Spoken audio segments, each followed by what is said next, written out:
Head পর্যন্ত welcome back to my mini blog. তো guys আজকে সকাল সকাল উঠে গাইস এদিকে নজারাটা একদম সেক্সি লাগতেছিল, তো নজারাটা একটু দেখেছিলাম।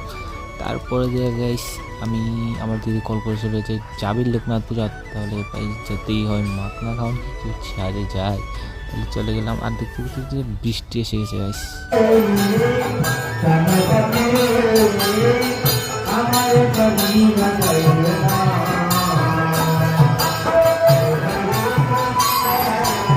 ব্যক্তিটা দুপুরে ভাত না খায় মাংলাম খাই হচ্ছে।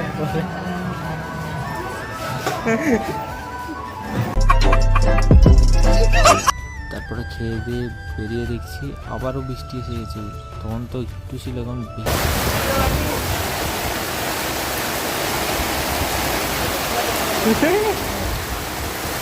রাত্রে গিয়েছিলাম চায় তো বিবের সামনে, যমুনাতে বিবের সামনে